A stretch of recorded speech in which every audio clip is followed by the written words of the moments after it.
आज की क्लास में हम एक नया चैप्टर स्टार्ट करने वाले हैं जिसका नाम है रेस्पिरेशन इन प्लांट्स। चैप्टर का नाम भले ही रेस्पिरेशन इन प्लांट्स है, बट ये जो रेस्पिरेशन है ये एनिमल्स में भी होता है, राइट। सबसे पहले तो हमें ये समझना है बच्चों कि रेस्पिरेशन का मतलब क्या होता है या हम किसको रेस्पिरेशन बोलते हैं। तो रेस्पिरेशन की अगर मैं सिंपल डेफिनेशन के बारे में बात करूं बच्चों, so it is oxidation of food to release energy. So respiration एक इम्पॉर्टेंट लाइफ प्रोसेस है जिसमें जो भी खाना हमने खाया है उससे हम लोगों को एनर्जी रिलीज करानी है, ठीक है। अब हमारी बॉडी में एनर्जी किस फॉर्म में यूटिलाइज होती है? ATP की फॉर्म में। तो सपोज करिए आपने ब्रेड खाई है जिसमें कार्बोहाइड्रेट होता है, डाइजेशन से वो कार्बोहाइड्रेट ग्लूकोज में कन्वर्ट हो जाएगा और उस ग्लूकोज से हमें एक्चुअली में किसको निकालना है बच्चों? ATP, एडिनोसिन ट्राइफॉस्फेट के मॉलिक्यूल को निकालना है। उस प्रोसेस को हम क्या बोलते हैं? रेस्पिरेशन। तो जैसा कि हमने सेल चैप्टर में पढ़ा है कि mitochondria is the powerhouse of the cell. बहुत बेसिक से चलते हैं।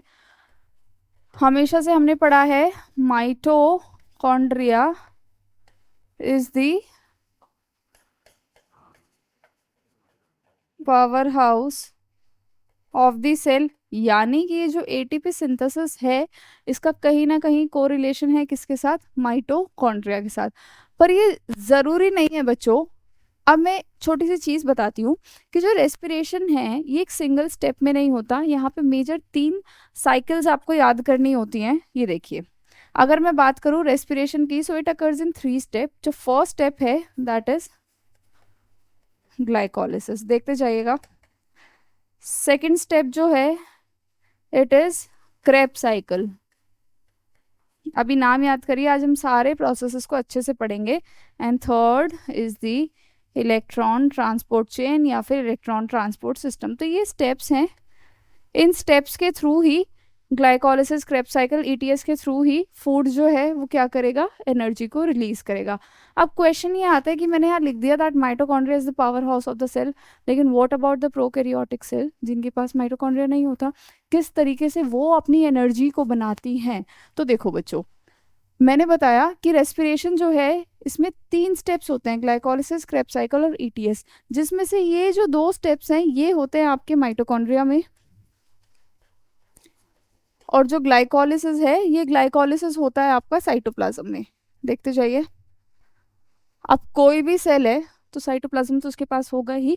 इसका मतलब अगर प्रोकैरियोटिक सेल है तो उसकी जो एनर्जी रिलीज होती है उसमें कौन सा प्रोसेस इन्वॉल्व होता है? सिर्फ और सिर्फ ग्लाइकोलिसिस।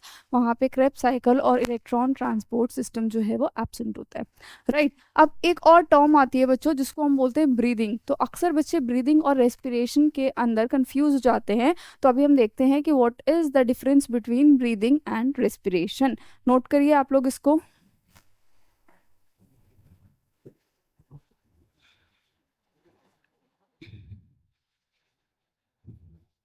चलिए, नाउ सबसे पहले हम ब्रीदिंग की बात करते हैं। अभी रेस्पिरेशन की छोटी सी डेफिनेशन हमें पता है कि फूड को ऑक्सीडाइज करना, उससे एनर्जी रिलीज हुई है। उस एनर्जी को हम अपनी बॉडी के वेरियस फंक्शंस को करने में यूटिलाइज करते हैं। पर यहाँ पे आप एक चीज देखिए बच्चों, व्हाट इज ब्रीदिंग। तो बहुत ही नॉर्मल लैंग्वेज में अगर मैं बात करूँ तो ब्रीदिंग में हम क्या करते हैं? इनहेलेशन करते हैं, सांस लेते हैं और सांस छोड़ते हैं। तो breathing involves both the inhalation and exhalation. Inhalation का क्या मतलब होता है? इनटेक ऑफ एयर या इनटेक ऑफ ऑक्सीजन, और इसके अंदर हम क्या करते हैं? एक्सहेलेशन में हम एयर को आउट कर देते हैं। समझ में आया? अब रेस्पिरेशन और ब्रीदिंग में क्या लिंक है और क्यों हम ऐसा लिंक करके पढ़ते हैं दोनों को? एक बात सुनिए यहाँ पे बच्चों, यहाँ एक टर्म लिखी है दैट इज ऑक्सीडेशन। ऑक्सीडेशन का क्या मतलब है? ऑक्सीडेशन से आप इतना तो समझ ही सकते हैं कि यहाँ पे ऑक्सीजन का इन्वॉल्वमेंट है ना। तो ऑक्सीजन चाहिए, पर वो ऑक्सीजन कहाँ से आएगा? फूड को ठीक है, ऑक्सीडाइज करने के लिए ऑक्सीजन कहाँ से आएगा? इतना सारा एनवायरनमेंट में ऑक्सीजन है, हम उस ऑक्सीजन को ले सकते हैं थ्रू दी रेस्पिरेटरी ट्रैक्ट। लेकिन फिर वही बात आती है, ऐसे एनारोबिक बैक्टीरिया जो कि ऑक्सीजन नहीं लेते, क्या वो एनर्जी नहीं निकाल सकते? बिल्कुल, एनर्जी उनमें भी बनेगी। कौन से प्रोसेस से बनेगी? ग्लाइकोलिसिस से बनेगी। सो ऐसे ऑर्गेनिज्म जिनके पास माइटोकॉन्ड्रिया नहीं है, ऐसे ऑर्गेनिज्म जो एनएरोबिक हैं, वो क्या शो करते हैं? ग्लाइकोलाइसिस। जल्दी बैठ जाओ, आगे।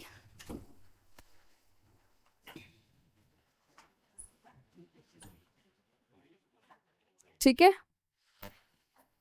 थोड़ा बहुत लेक्चर देखा, यही वाला? अभी नहीं, चलो बैठ जाओ। अब मेरी बात सुनने की कोशिश करना। अभी तक इंट्रो में हमने थोड़ा सा रेस्पिरेशन के बारे में ही पढ़ा है कि रेस्पिरेशन के 3 स्टेप्स होते हैं, ये मैंने तुम्हें पहले भी बताया हुआ है। ग्लाइकोलिसिस, क्रेब्स साइकिल और इलेक्ट्रॉन ट्रांसपोर्ट सिस्टम। ठीक है, और रेस्पिरेशन का मतलब क्या होता है? कि खाने को ऑक्सीडाइज करके उससे एनर्जी को रिलीज कराना। डन। अब एक चीज मैं बता रही थी कि ब्रीदिंग और रेस्पिरेशन किस तरीके से लिंक है। तो अगर हम अपनी बात करें या किसी हायर ऑर्गेनिज्म की बात करें, तो उसके अंदर क्या होता है कि जितने भी हायर ऑर्गेनिजम्स होते हैं वो ऑक्सीजन को इनहेल कर सकते हैं, फॉर एग्जांपल अस। तो अगर वो ऑक्सीजन को इनहेल कर सकते हैं, उनके पास ऑक्सीजन है, तो वो फूड को ऑक्सीजन की प्रेजेंस में क्या कर सकते हैं? ऑक्सीडाइज कर सकते हैं। और उनके पास माइटोकॉन्ड्रिया भी है, तो उनके पास ग्लाइकोलिसिस, क्रेब्स साइकिल, ईटीएस तीनों सिस्टम्स प्रेजेंट हैं। तो यहाँ पे जो एटीपी का प्रोडक्शन है वो ज़्यादा होगा। ठीक, अब समझने की कोशिश करो एक चीज़, इसको यहीं होल्ड करेंगे क्योंकि अभी हम रेस्पिरेशन इन प्लांट्स कंप्लीट करेंगे, उसके बाद मैं ह्यूमन फिजियो का आपको एक और चैप्टर बताऊंगी। ठीक, चलो। पहला मेरा क्वेश्चन है कि क्या प्लांट रेस्पायर करते हैं? क्या वो भी हमारी तरह ऑक्सीजन लेते हैं? बिल्कुल, क्योंकि प्लांट को भी अपने वेरियस फंक्शंस को परफॉर्म करने के लिए किसकी ज़रूरत होती है? एटीपी की ज़रूरत होती है। तो वो भी क्या करते हैं? रेस्पिरेशन करते हैं। अब प्लांट के पास क्या हमारे जैसा एक रेस्पिरेटरी सिस्टम प्रेजेंट है? बोलो। नहीं। तो कैसे प्लांट रेस्पायर करते होंगे? देखो, प्लांट की अलग अलग पार्ट्स के ऊपर रिस्पॉन्सिबिलिटी है कि भाई अपने लिए गैस का एक्सचेंज तुम खुद ही करो। फॉर एग्जाम्पल अगर हम बात करें लीव्स की, तो लीव्स के पास क्या प्रेजेंट है बच्चों? Stomata. Through diffusion oxygen inhale कर लेगा प्लांट, कार्बन डाइऑक्साइड एक्सहेल कर देगा। ठीक है, सिमिलरली जो यंग स्टेम्स होती है उनके पास भी क्या होते हैं? स्टोमेटा। ठीक है, पर जो मेच्योर हो जाती है स्टेम, उसकी जो स्टेम है वो हार्ड हो जाती है, तब वहां पे क्या आ जाता है मेच्योर स्टेम के पास? They have lenticels. क्या प्रेजेंट होती हैं? Lenticels. Special pores are present in the mature stem known as lenticels. यहाँ से वो क्या करती हैं? अपना गैस एक्सचेंज करती हैं। ठीक है,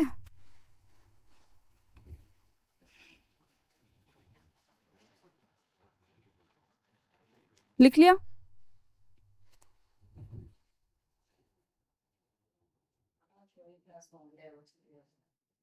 देखना पड़ेगा बच्चे आएंगे क्या।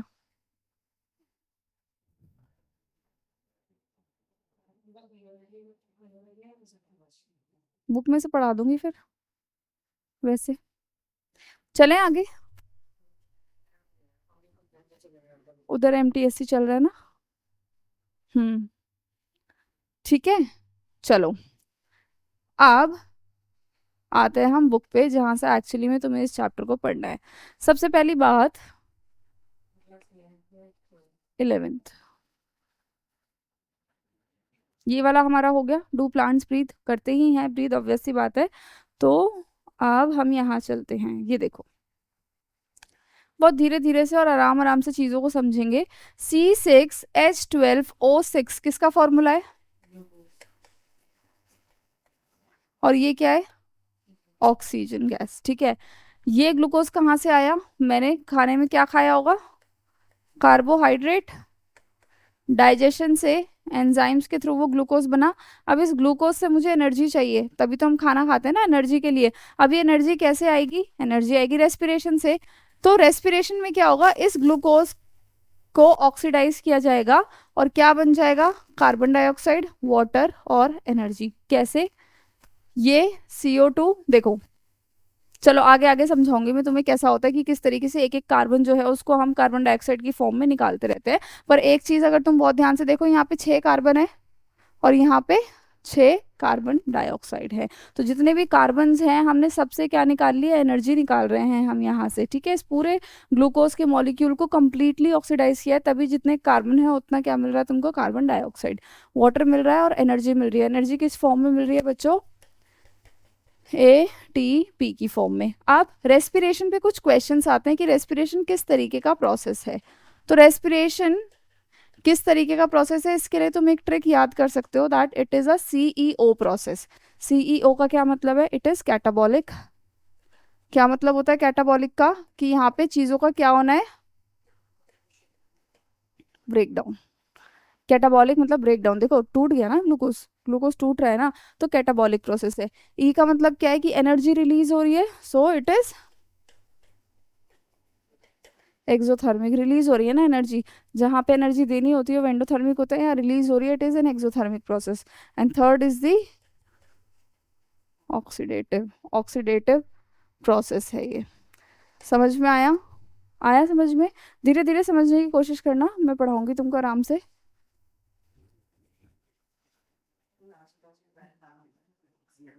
बताया था, अच्छा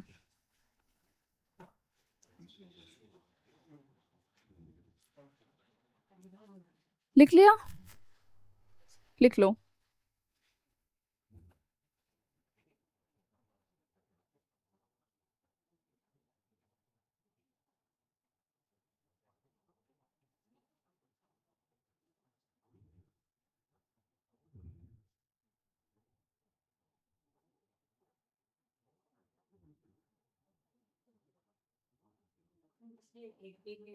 हम्म, हाँ होता है, पूरा का पूरा मॉलिक्यूल, बायो मॉलिक्यूल्स में पढ़ेंगे उसको हम, ठीक है। कोशिश तो पूरी पूरी है मेरी कि जितना मैक्सिमम हो सके उतना कर ले, पर पहले हम वो कर लेते हैं जहां से क्वेश्चन आ ही रहे हैं, ठीक है। अब ये देखो बच्चों, अब आता है बहुत काम की चीज, और अब ना तुम्हें बहुत ध्यान से चीजों को समझना पड़ेगा। इधर देखो, हमें क्या करना है, इस ग्लूकोज में छुपी हुई क्या निकालनी है, एनर्जी निकालनी है, ठीक है। अब ये जो ग्लूकोज में छुपी हुई एनर्जी है, ये एक ही स्टेप से नहीं निकलेगी, ये 3 स्टेप से निकलेगी। पहला कौन सा बताया था मैंने, ग्लाइकोलिसिस। दूसरा कौन सा बताया था, क्रेब्स साइकिल। और तीसरा क्या बोला था, इलेक्ट्रॉन ट्रांसपोर्ट सिस्टम या इलेक्ट्रॉन ट्रांसपोर्ट चेन। अब इस चीज को समझने की कोशिश करो। ग्लाइकोलिसिस और क्रेब्स साइकिल से मॉलिक्यूल्स निकलते हैं किसके, NADPH के, समझना, ठीक है। ATP भी बनेगा इन दोनों में, और एक मॉलिक्यूल निकलेगा किसका, NADPH। ये जो NADPH है ये हमें 3 ATP दे सकता है, समझ में आया। तो इन दोनों प्रोसेस से जो NADPH बन रहा है वो हमें 3 ATP दे सकता है, लेकिन ये 3 ATP हमें ऐसे नहीं देगा। कैसे देगा, जब ये थर्ड प्रोसेस से होके गुजरेगा। समझ में आया, ठीक है। धीरे धीरे समझो, सारी प्रोसेस हमें समझने ही है। सबसे पहला प्रोसेस मैं कर रही हूँ ग्लाइकोलिसिस। अब ग्लाइकोलिसिस एक यूनिवर्सल प्रोसेस है, लिखो glycolysis is a universal process, लिखते जाओ। यूनिवर्सल का क्या मतलब होता है बच्चों, यूनिवर्सल का मतलब होता है हर किसी के पास है ये वाला प्रोसेस। अब देखो, ग्लाइकोलिसिस हर कोई क्यों कर सकता है, हर कोई ग्लाइकोलिसिस इसलिए कर सकता है क्योंकि ग्लाइकोलिसिस की लोकेशन क्या है, it occurs in the cytoplasm, ठीक है। जबकि Krebs cycle electron transport system mitochondria में होता है, क्योंकि माइटोकॉन्ड्रिया में ATP बनता है, इसलिए उसको powerhouse of the cell बोलते हैं। तो जो ग्लाइकोलिसिस है वो साइटोप्लाज्म में होता है। तो चाहे प्रोकैरियोटिक सेल है या ऐसी सेल जिसमें मेजर सेल ऑर्गेनल्स नहीं है जैसे RBC, वो अपनी एनर्जी बनाने के लिए किस प्रोसेस पे डिपेंडेंट है बच्चों, ग्लाइकोलिसिस पे, क्योंकि ग्लाइकोलिसिस में ना तो माइटोकॉन्ड्रिया की नीड है ना ही ऑक्सीजन की नीड है, ठीक है। अब ग्लाइकोलिसिस के अंदर होता क्या है, ग्लूकोज का ब्रेकडाउन होता है, और ये 10 स्टेप प्रोसेस है। कितने स्टेप्स हैं इसके अंदर, 10 स्टेप्स। अब सबसे पहले हम एनर्जी खर्च करेंगे, फिर हमें इससे एनर्जी मिलेगी, तो जो नेट एनर्जी है वो पॉजिटिव में रहेगी, ठीक है। अब होगा क्या, देखते जाना बहुत ध्यान से, समझो। ग्लूकोज के पास क्या फॉर्मूला था, ग्लूकोज का C6, कितने कार्बन, तो ये ग्लूकोज का मॉलिक्यूल है जिसके पास कितने कार्बन, 6। अब इस ग्लूकोज से क्या बना है, ग्लूकोज 6 फॉस्फेट, यानी कि ग्लूकोज में 6th पोजीशन पे क्या आ गया है, फॉस्फेट। तो फॉस्फेट कोई तो देगा, कौन देगा, एटीपी का मॉलिक्यूल, पहले इसको समझ लेना बाद में लिखना। कौन देगा बच्चों? एटीपी का मॉलिक्यूल। जब एटीपी एडिनोसिन ट्राइफॉस्फेट एक फॉस्फेट दे देगा तो वो क्या बन जाएगा? डाइफॉस्फेट। और ग्लूकोज की 6th पोजीशन पे क्या आ जाएगा? 6 फॉस्फेट बन जाएगा ये। ठीक है, अभी हमने कार्बन के साथ कोई छेड़छाड़ नहीं करी है, तो ये 6 कार्बन का था, ये भी 6 कार्बन का है। समझ में आया? इस पर्टिकुलर रिएक्शन को करने के लिए एक एंजाइम इन्वॉल्व होता है, उसको बोलते हैं हेक्सोकाइनेज। ठीक है, हेक्सो का मतलब कि 6 वाला कार्बन, काइनेज वो एंजाइम जो कि फॉस्फेट ऐड करते हैं। हाँ बेटा, हाँ ठीक है, समझ में आया? तो वेरी फर्स्ट स्टेप में क्या है, हमने ग्लूकोज को ग्लूकोज 6 फॉस्फेट बना दिया, और उसको फॉस्फेट देने के लिए हमें एक फॉस्फेट वाला मॉलिक्यूल चाहिए था, जो कौन था? एटीपी। डन। अब ग्लूकोज 6 फॉस्फेट जो है वो बन गया और अपने आइसोमर में कन्वर्ट हो गया। आइसोमर का मतलब समझते हो?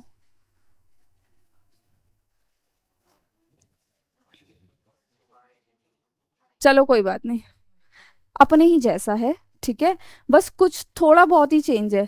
तो ग्लूकोज किस में कन्वर्ट हो गया? फ्रक्टोज में। सिर्फ शुगर चेंज हो गई, ग्लूकोज किस में कन्वर्ट हो गया? फ्रक्टोज में।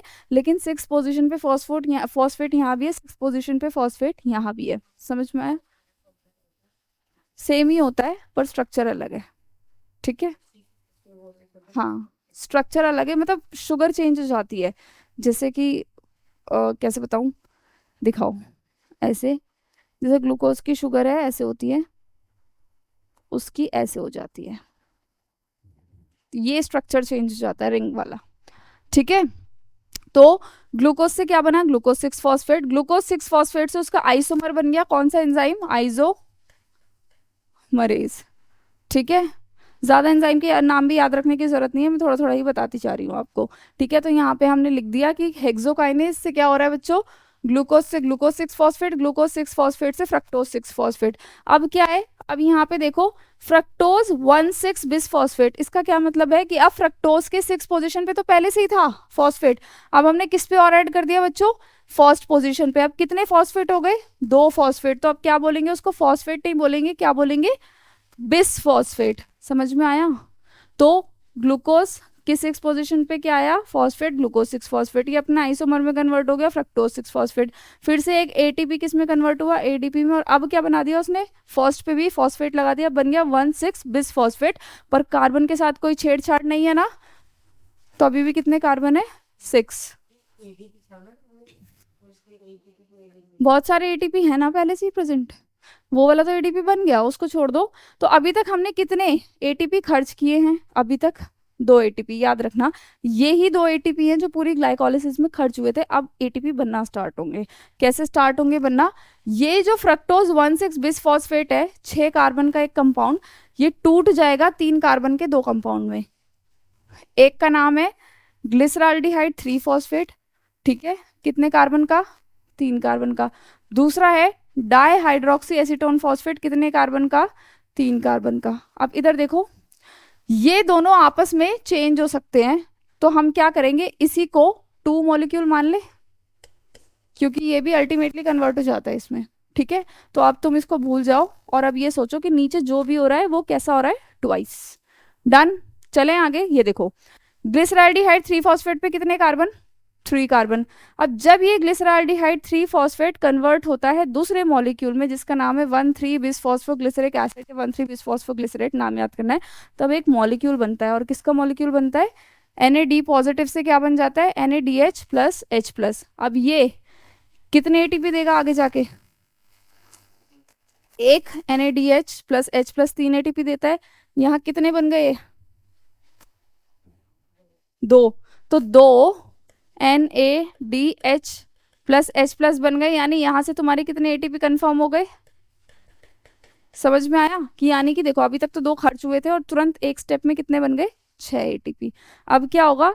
1,3 बिस फॉस्फोग्लिसरिक एसिड से 3 फॉस्फोग्लिसरिक एसिड बनेगा, यानी कि 1 वाला फॉस्फेट जाएगा, कहाँ जाएगा?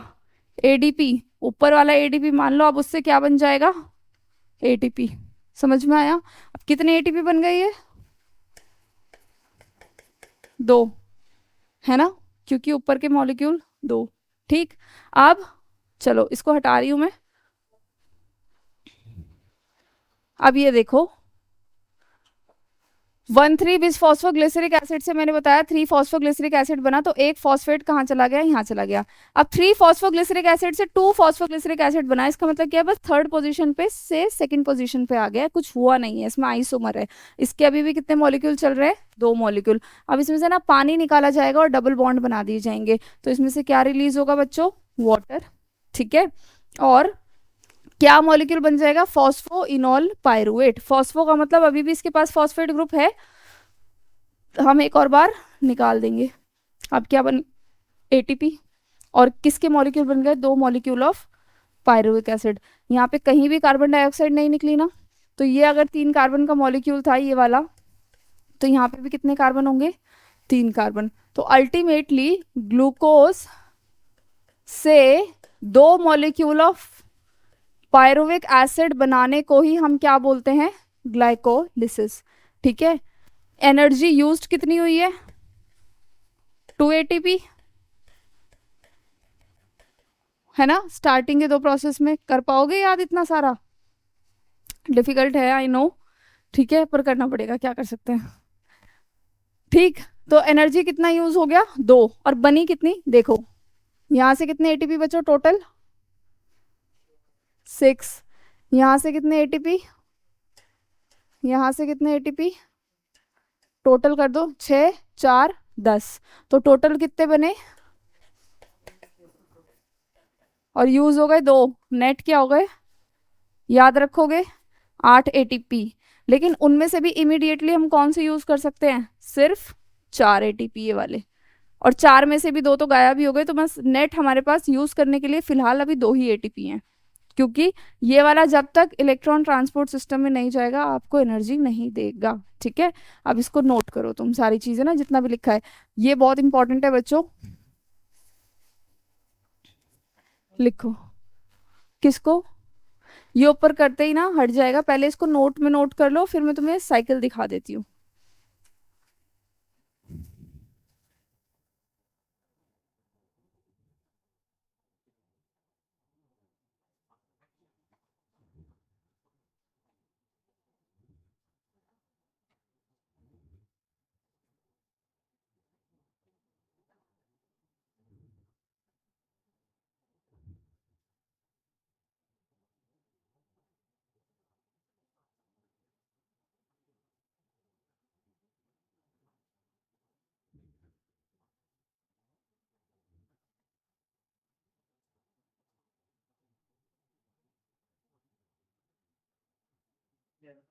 डन। चलो अब ग्लाइकोलाइसिस के प्रोसेस सारे स्टेप्स भी नोट करने हैं तुम्हें। ठीक है। पूरा कौन सा 6 कार्बन का मॉलिक्यूल है, कौन सा 3 कार्बन का है, ग्लूको, अभी तक तो नहीं आया हाइड्रोजन में, ऑब्वियस सी बात है ये वाला है। देखो एक चीज, अभी हमने पढ़ा था, चलो यहाँ से तुम्हारे क्वेश्चन से एक सवाल का जवाब देती हूँ। हमने पढ़ा था ऑक्सीडेशन ऑफ फूड को हम क्या बोलते हैं, रेस्पिरेशन। अब ऑक्सीडेशन का मतलब क्या होता है, एडिशन, क्या, और और चलो देखो कैसे समझाऊं तुमको, ये देखो, यहाँ देखो मैंने पहला स्टेप बोला था कि ये यूनिवर्सल है, ठीक है, सब में होगा, तो क्या जिसके अंदर ग्लाइकोलिसिस हो रही है, क्योंकि यहाँ पे हमने अभी ऑक्सीजन का एक भी रोल नहीं देखा, है ना, तो क्या जिसके अंदर ग्लाइकोलिसिस हो रही है उसको ऑक्सीडेशन नहीं बोलेंगे, क्योंकि अभी तक ऑक्सीजन नहीं आया, सोचो, बोलेंगे क्यों, क्योंकि यहाँ देखो किसका एडिशन, किसका रिमूवल हुआ है यहाँ से, हाइड्रोजन का, हाइड्रोजन के रिमूवल को भी तो ऑक्सीडेशन ही बोलते हैं ना। समझ में आया, तो ये स्टेप भी ऑक्सीडेशन ही है, लेकिन यहाँ पे डेफिनेशन चेंज है। ठीक है। अब मिल गया तुम्हें इस सवाल का जवाब।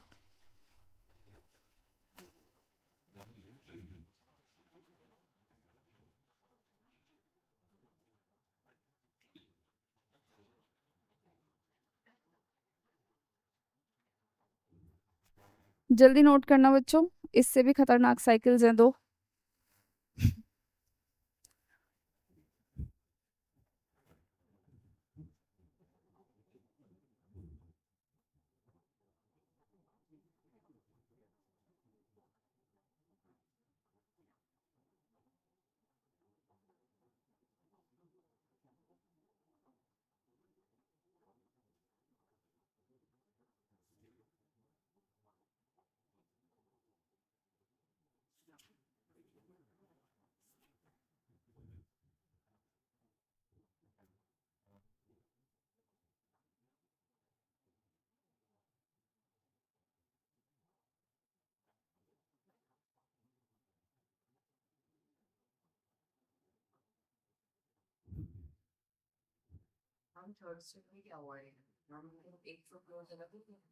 किसमें? नहीं, ये वाला, ये, इससे ये जब बना, अलग नहीं हुआ, 6 पे फॉस्फेट तो था, फर्स्ट पे और ऐड हो गया, तो 1 6 दो फॉस्फेट यानी बिस फॉस्फेट, फर्स्ट पोजीशन पे भी फॉस्फेट और सिक्स पोजीशन पे भी फॉस्फेट। ठीक है, नहीं सिर्फ फॉस्फेट ग्रुप ऐड हो गया होगा।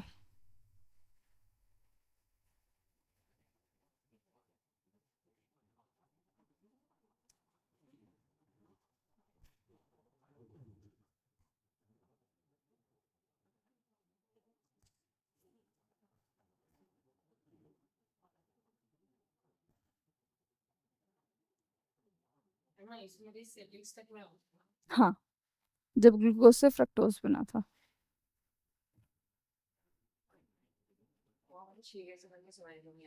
क्या यहाँ पे एक NADH प्लस कितने ATP देता है, और ये कितने मॉलिक्यूल बनेंगे, दो, क्योंकि ये भी अल्टीमेटली किस में कन्वर्ट होगा, इसी में। नहीं नहीं, ये इसी में कन्वर्ट हो जाता है।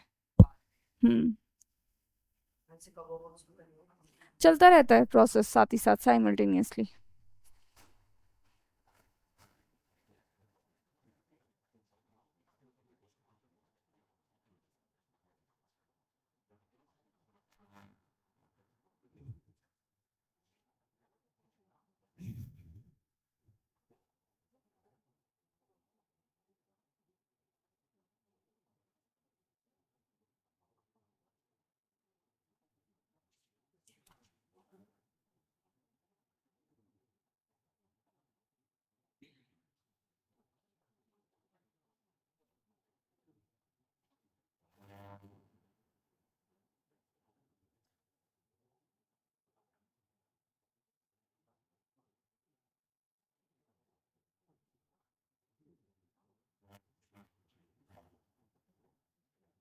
इसके स्टेप्स लिख लिख के याद करना, glucose, glucose 6 phosphate, fructose 6 phosphate, fructose 1 6 bis phosphate, hydroxy acetone phosphate, सब याद करना, ग्लिसरॉल्डिहाइड 3 फॉस्फेट। नहीं ज्यादा कुछ याद नहीं हो तो एनर्जीज याद कर लेना, कौन से स्टेप पे खर्च हो रही है, कौन से स्टेप पे बन रही है।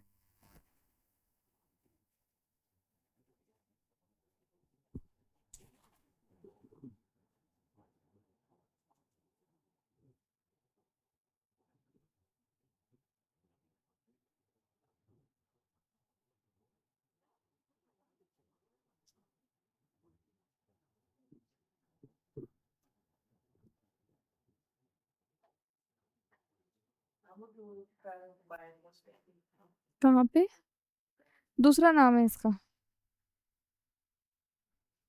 ट्रायोस का मतलब ऐसी शुगर जिसके पास कितने कार्बन है, 3 कार्बन, और बिस फॉस्फेट का मतलब दो जगह फॉस्फेट है, एक वन जगह पे, एक थर्ड पोजीशन पे। शौर्य,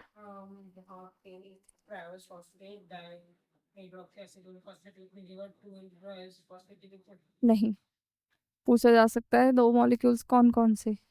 देखो, ये इसलिए लिखना है बच्चों, आपको पता है एल्डिहाइड्स और कीटोन क्या होते हैं, पढ़ा नहीं है ऑर्गेनिक केमिस्ट्री, तो इनमें से एक मॉलिक्यूल एल्डिहाइड है, एक मॉलिक्यूल कीटोन है, देखो ये एल्डिहाइड है और ये कीटोन है, ऑक्सीजन की पोजीशन चेंज होती रहती है, तो कभी ये बन जाता है कभी ये बन जाता है, तो कौन से दो मॉलिक्यूल्स बन रहे हैं, एक एल्डिहाइड बन रहा है एक कीटोन बन रहा है ऐसे। ठीक है, तो आपको लिखना पड़ेगा।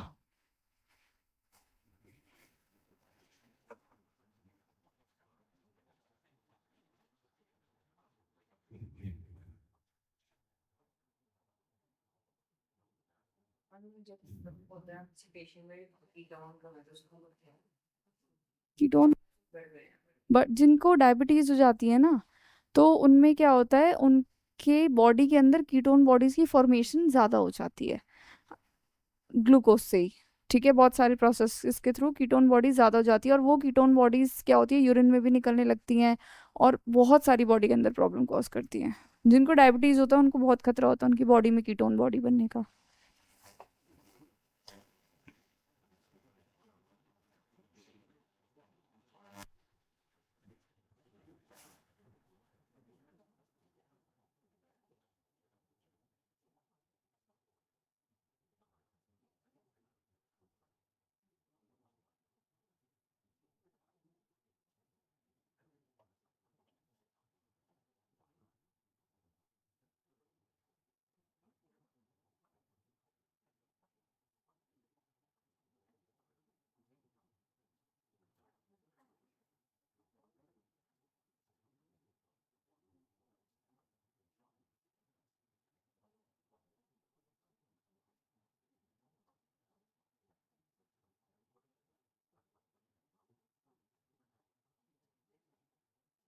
आज केमिस्ट्री की क्लास है, कितने बजे से?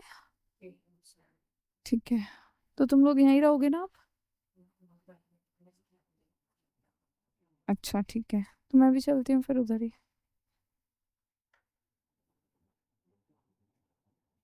2 बजे पढ़ाऊंगी फिर तुमको, 2 से 3 है ना, जितना हो। एक किंगडम पढ़ाऊंगी पूरा, पढ़ाने को तो मैं पूरा पढ़ा दूंगी, याद तो मैं कुछ नहीं होगा उसमें।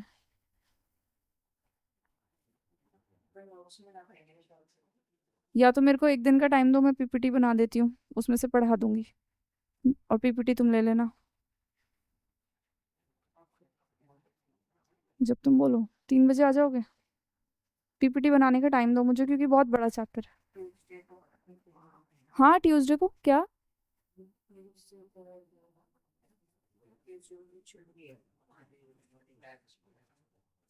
कब तुम लोगों को कब पढ़ना है वो?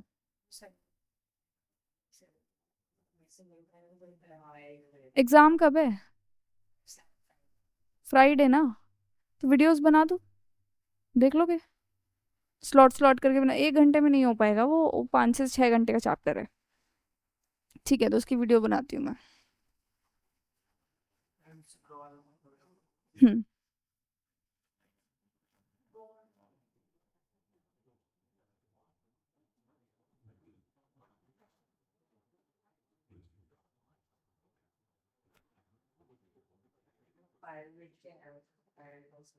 पायरुविक एसिड एक मॉलिक्यूल है 3 कार्बन का। अब इनके ना बहुत बड़े बड़े स्ट्रक्चर है, बनाने को तो स्ट्रक्चर वाले कॉलेजेस में आते हैं, कॉलेज में भी मास्टर्स में आते हैं। तो अभी तुम बस नाम याद रखो, नहीं तो दुखी हो जाओगे देख के ना। ग्रेजुएशन में भी नहीं उतना ज़्यादा पूछा जाता।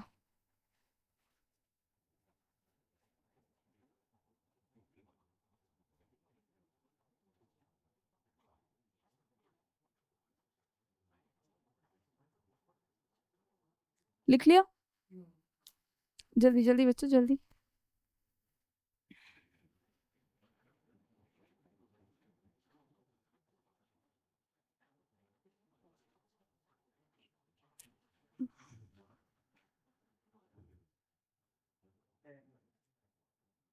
सॉरी जल्दी।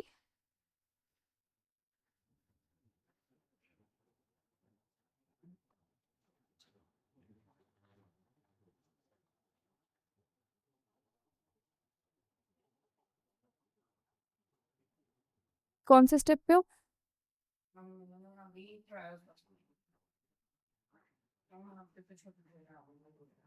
करो करो जल्दी लिखो।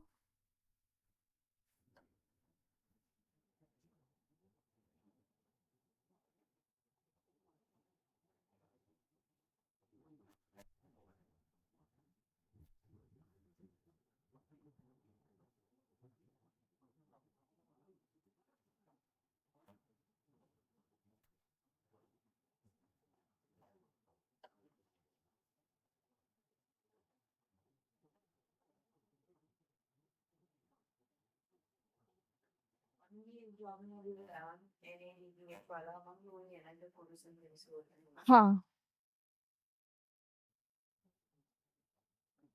इसी से एच मॉलिक्यूल जो है वो जाता है कार्बन डाइऑक्साइड के पास और रिडक्शन करता है उसकी, और फिर ग्लूकोज बनता है।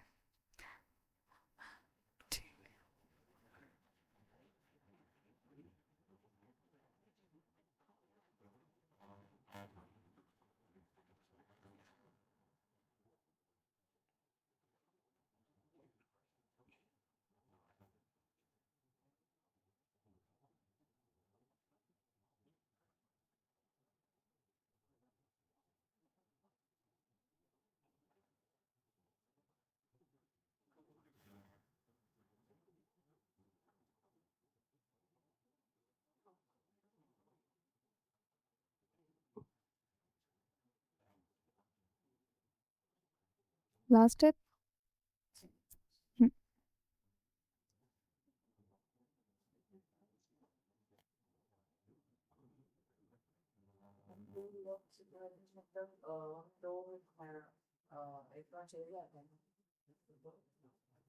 हाइड्रोजन एटम की बात कर रहे हो? हाँ, बाद में हाइड्रोजन एटम का बहुत काम है इलेक्ट्रॉन ट्रांसपोर्ट चेन में।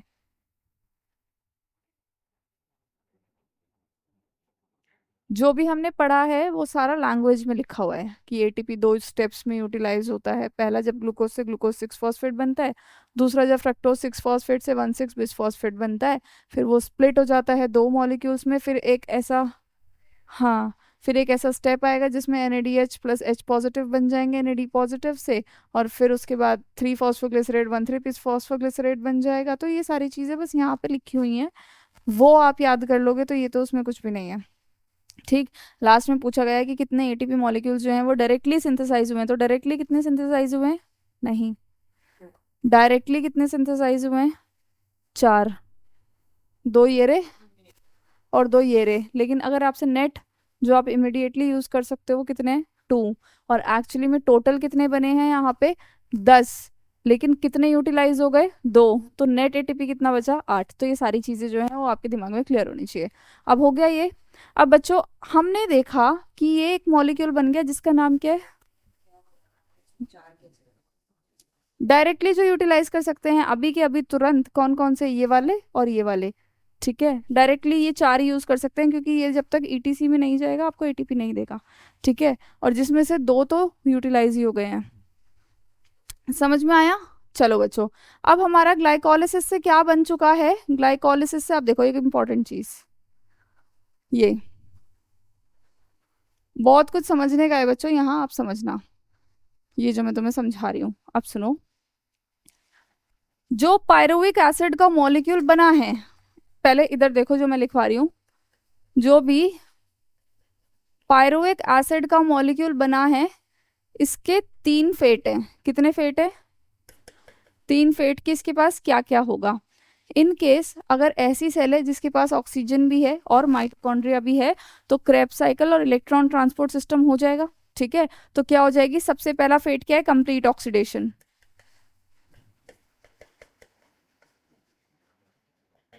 ठीक है, लेकिन अगर ऐसी सेल है जिसके पास क्या नहीं है? माइटोकॉन्ड्रिया ही नहीं है फॉर एग्जाम्पल, वो क्या करेगा? वो बस ग्लाइकोलिसिस करेगा। लेकिन एक यीस्ट सेल होती है या हमारी मसल सेल्स जिसके पास ऑक्सीजन की कमी हो जाती है, तब क्या होता है? एनारोबिक रेस्पिरेशन स्टार्ट हो जाती है। एनारोबिक रेस्पिरेशन का मतलब कि ऑल्दो हमें कंप्लीट ऑक्सीडेशन के लिए ऑक्सीजन की जरूरत थी, लेकिन अब ऑक्सीजन की कमी हो गई है, तो अब क्या होगा? अगर अलग चीज होगी। अब देखो क्या होने वाला है, ये फेट है, या तो ये बनेगा या ये बनेगा। अब दोनों कहाँ कहाँ बनते हैं उस चीज को समझो। इधर देखो, ग्लूकोज, ये सब क्या बता रहे हैं? यहाँ तक ग्लाइकोलिसिस है, बीच बीच के स्टेप्स छोड़ दिए। अब इस पायरुविक एसिड से लैक्टिक एसिड किस सेल में बनता है? जब हम बहुत ज्यादा विग्रस एक्सरसाइज करते हैं और कैसी कंडीशन आ जाती है? एनएरोबिक। एनएरोबिक का मतलब क्या है कि ऑक्सीजन जो है वो क्या हो जाएगा? एब्सेंट हो जाएगा। तब जो पायरुविक एसिड है देखो, वो किस में कन्वर्ट हो जाएगा? लैक्टिक एसिड में। ये पायरुविक एसिड कितने कार्बन का मॉलिक्यूल था? लैक्टिक एसिड भी कितने कार्बन का मॉलिक्यूल है? क्या कोई कार्बन डाइऑक्साइड रिलीज होगी? नहीं, क्योंकि जितने कार्बन यहाँ उतने ही कार्बन यहाँ। कार्बन डाइऑक्साइड तब रिलीज होती है जब जब कार्बन कम होता जाता है। क्या? अभी बताऊंगी वो। अब देखो दूसरी चीज, यहां से लैक्टिक एसिड के साथ प्लस क्या निकल जाएगा? एटीपी। ठीक है, मिल गई एनर्जी जो इमिडिएटली यूटिलाइज करनी है। पर पायरुविक एसिड से लैक्टिक एसिड बनाने में हमारा जो ग्लाइकोलिसिस में NADH प्लस H प्लस बना था वो यूज हो गया। हो गया या नहीं हो गया? अब वो यूज हो गया, इससे तो हमारा कोई बेनिफिट ही नहीं हुआ। तो देखो बच्चों, एनएरोबिक कंडीशन के अंदर वैसे भी ये इलेक्ट्रॉन ट्रांसपोर्ट सिस्टम में जा ही नहीं पाएगा, तो अब क्या ही करें, इसको यूज ही कर लेते हैं। तो इसको यूज करके, क्योंकि ये आपको डायरेक्ट एटीपी तो देगा नहीं जब तक ईटीसी में जाएगा नहीं। ईटीसी में जाएगा तो क्या चाहिए? ऑक्सीजन चाहिए। तो ये यहीं का यहीं यूटिलाइज जाता है और क्या बना देता है?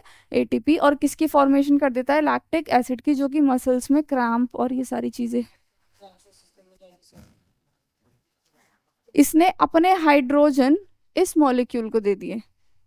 ठीक है, और एटीपी की फॉर्मेशन हो गई है। ठीक है,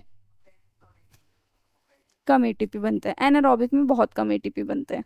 ठीक है, सेम पायरुविक एसिड, अगर यीस्ट सेल है और ऐसी कंडीशन है तो क्या होगा, यीस्ट सेल कन्वर्ट कर देगी एसिड को, पायरुवेट को या पायरुविक एसिड को, किस में, इथेनॉल में, है ना। और कौन सी गैस रिलीज होगी, कार्बन डाइऑक्साइड, जिसको हम बेकर्स जो है वो यूज करते हैं कि ब्रेड जो है वो फ्लफी हो जाती है, डोसा भटूरा फूल जाता है, क्यों, इसकी वजह से। और साथ ही साथ ब्रूइंग इंडस्ट्री में भी देखा होगा कि ईस्ट का यूज किया जाता है इथेनॉल अल्कोहल बनाने के लिए। तो यहाँ पे अब देखो बच्चों, इथेनॉल में कितने कार्बन होते हैं, पायरुविक एसिड में 3 कार्बन, एक कार्बन कहाँ गया, ठीक है, प्लस क्या बनेगा इसके साथ साथ, और ये जो हमारा NADH प्लस H पॉजिटिव बना था ग्लाइकोलिसिस में, ये यहीं का यहीं क्या हो जाएगा, यूज हो जाएगा, क्योंकि इसको आगे क्या ही नहीं करना, पूरा ETC वगैरह में जाना ही नहीं है। समझ में आया। तो एनारोबिक कंडीशन के अंदर जो NADH प्लस H पॉजिटिव बना था उसको ETC में जाना नहीं है, तो वो इमिडिएटली यहाँ यूज हो जाएगा। वो लिख लो बच्चों, और ये लिख लो, 2 फेट लिख लो इसके, कंप्लीट ऑक्सीडेशन और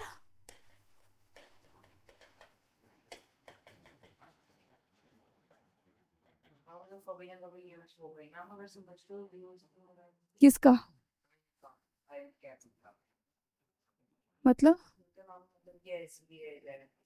डिपेंड अपॉन, देखो अगर हमारी एनर्जी की डिमांड कम है तो ये इतना ही रहेगा, मतलब ये स्टॉप हो जाएगा प्रोसेस, लेकिन एनर्जी की डिमांड ज्यादा है तो और खर्च होगा।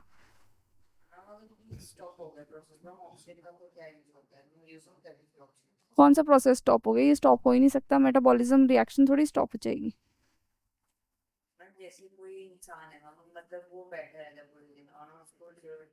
उस अगर इंसान बैठा हुआ है तो उसका ब्रेन काम कर रहा है, उसको ऑक्सीजन चाहिए, उसको एनर्जी चाहिए फंक्शन के लिए, उसका पूरा रेस्पिरेटरी सिस्टम, डाइजेस्टिव सिस्टम, सब कुछ काम कर रहा है। अगर तुम कुछ कर भी नहीं रहे हो ना, तब भी तुम्हारी इंटरनल बॉडी के हर ऑर्गन अपना काम कर रहा है, उसको एनर्जी चाहिए, तो ये प्रोसेस चलता रहता है।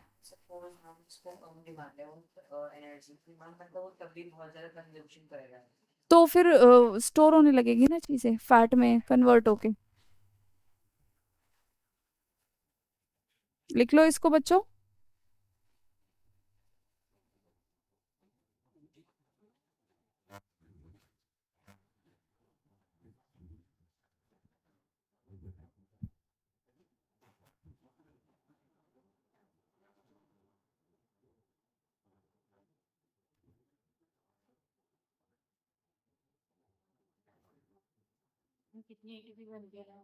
टू।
तो अगर आपसे पूछा जाए बच्चों पार्शियल ऑक्सीडेशन कब होगी, जब कंडीशन कैसी है, एनारोबिक।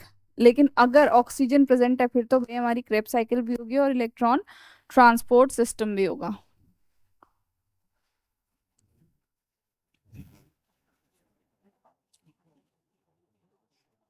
कर लोगे याद,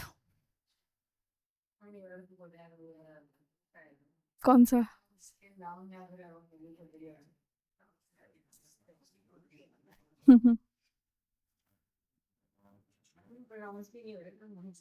हो जाएंगे, 3-4 बार याद करोगे हो जाएंगे।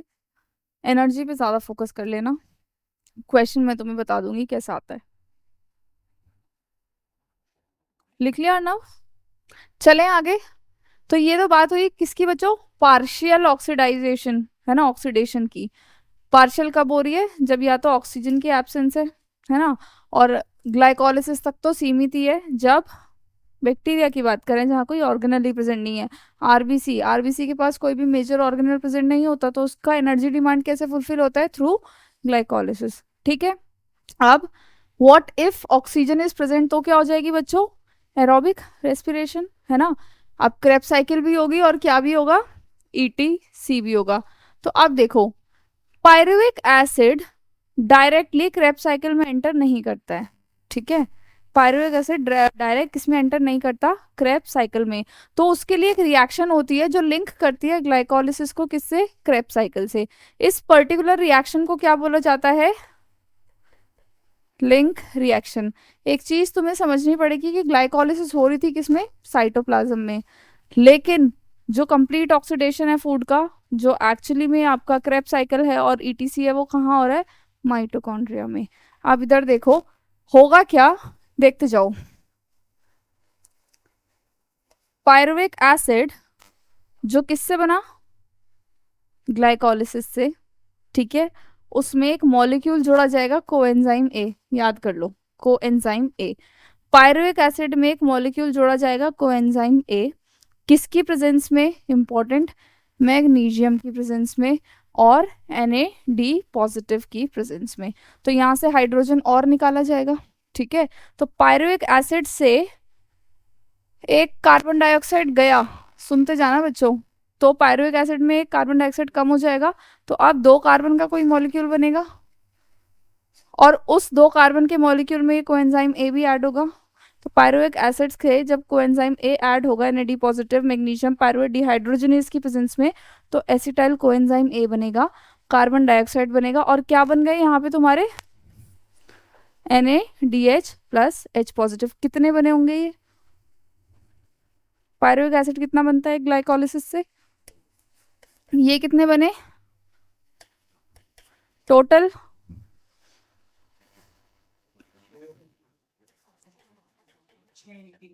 छह एटीपी तुम्हारा क्या बना दे रहा अकेला?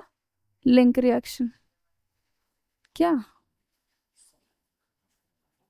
बोलो बोलो। ये लिंक रिएक्शन है। अभी तो हमने एनारोबिक पढ़ा था पिछला। कोएंजाइम ए ये एक मॉलिक्यूल है जो इसमें ऐड होगा। ठीक है, बस इतना याद रख लो, ये ऐड होगा और ये ही मॉलिक्यूल क्रेब साइकिल में एंटर कर सकता है, एसिटाइल कोएंजाइम ए। ठीक है, पहले थोड़ा थोड़ा याद करो। ठीक। तो पायरुविक एसिड के कितने मॉलिक्यूल? दो मॉलिक्यूल। कोएंजाइम के भी कितने मॉलिक्यूल्स होंगे? फिर दो मॉलिक्यूल्स होंगे। एनएडी पॉजिटिव के भी कितने मॉलिक्यूल होंगे? दो ही होंगे। मैग्नीशियम की प्रेजेंस में पायरुवेट डिहाइड्रोजनेज एंजाइम की प्रेजेंस में वो क्या बन जाएगा? दो कार्बन का एक मॉलिक्यूल, एसिटाइल कोएंजाइम में कार्बन डाइऑक्साइड रिलीज हुआ और 6 एटीपी यहाँ बन गए। लेकिन यहाँ कोई डायरेक्ट एटीपी नहीं बना है, इस बात का भी ध्यान रखना है। ठीक है। वेरी इंपॉर्टेंट लिंक रिएक्शन लिखो पूरी।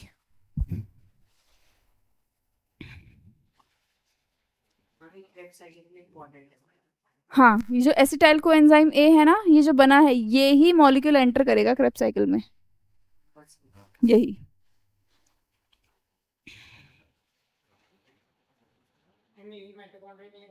हाँ। हम्म। एंटर करते हैं ना।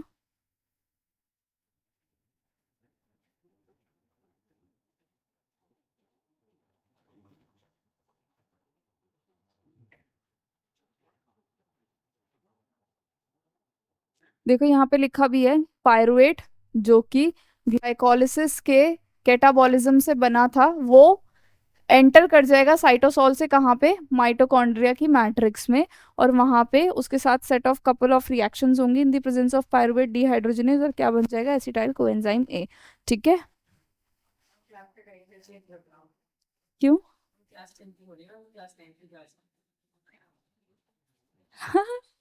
आते ही नहीं है वो तो।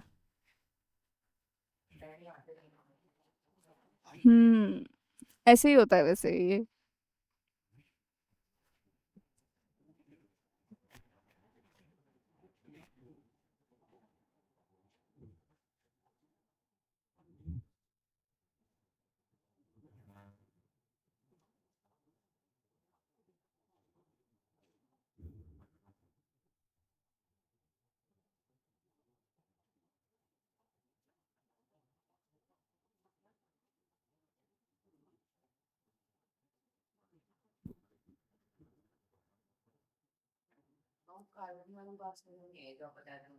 देखो पायरुवेट एसिड 3 कार्बन का मॉलिक्यूल है जिससे बना है 2 कार्बन का एक मॉलिक्यूल, तो एक कार्बन कहाँ गया, CO2 बन के निकल गया। हम हर एक कार्बन को CO2 बना बना के निकाले जा रहे हैं, देखा तुमने, है ना। CO2 बना बना के निकालते जा रहे हैं हम, तभी तो 6 कार्बन हैं अगर ग्लूकोज में, तो 6 कार्बन डाइऑक्साइड बने। अभी तक हमने कितने कार्बन निकाल दिए बच्चों, और स्टेप्स हैं पूरे पूरे, कहाँ कहाँ कार्बन रिलीज हुआ है, किसमें, इस रिएक्शन में, इसमें नहीं बना, ग्लाइकोलिसिस में तो बना था, इसमें नहीं बना। NADH प्लस H पॉजिटिव बने हैं, ये इकट्ठे हो रहे हैं कहाँ जाने के लिए, ETC में, ठीक है। नहीं, वो तो डायरेक्ट ETC में जाएगा। हम्म, नहीं तो आप फिर वो बोलोगे, एक सेकेंड, 8 ना, टोटल तो 10 बने थे, उसमें से 2 हो गए ना यूज। डायरेक्ट ATP पूछा जाए तो 4, ठीक है, और टोटल तो 10 और नेट तो 8, ठीक है।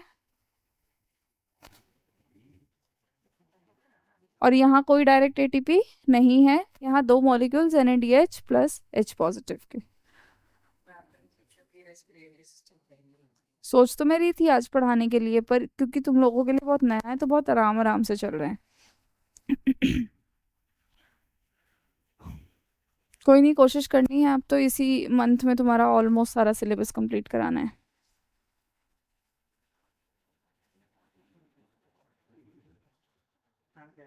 डन, चलें आगे। अब देखो, अब ये जो एसिटाइल कोएंजाइम का एक मॉलिक्यूल बना है, इसको एंट्री करनी है कहाँ पे, क्रेब्स साइकिल में। क्रेब्स साइकिल के बहुत सारे नाम है, सुनो। क्रेब्स साइकिल का एक नाम है ट्राई कार्बोक्सिलिक एसिड साइकिल, और उसको हम क्रेब्स साइकिल भी बोलते हैं। क्रेब्स साइकिल क्यों बोलते हैं, क्योंकि क्रेब ने बताया था, इलुसिडेट किया था पूरा का पूरा, हेंस क्रैब ने। तो TCA साइकिल लिखोगे, देखो TCA भी बोलते हैं इसको, एंड क्रेब साइकिल, दोनों नाम लिख लो, कहीं तुम कंफ्यूज ना हो जाओ। ग्लाइकोलिसिस का एक और नाम आ सकता है EMP पाथवे, लिख लो उसके पास में ना, एमडेन मेयर हॉफ एंड कुछ पी से भी तीसरे साइंटिस्ट का नाम है जिन्होंने बताया था। ये 3 अलग अलग इंडिविजुअल्स ने ग्लाइकोलिसिस को पूरा डिस्क्राइब किया था। तो इसको EMP पाथवे बोलते हैं, इसलिए इसको क्रेब पाथवे बोलते हैं, क्योंकि क्रेब ने इसके बारे में इलुसिडेट किया था।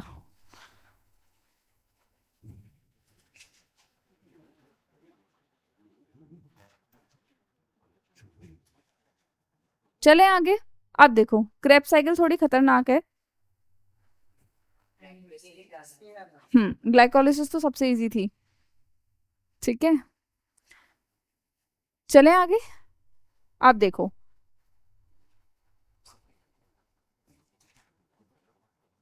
ये है क्या, सिट्रिक एसिड साइकिल। अब देखो क्रेब साइकिल का एक और नाम पता लग गया तुम्हें, क्या, करो ऐड इसको भी।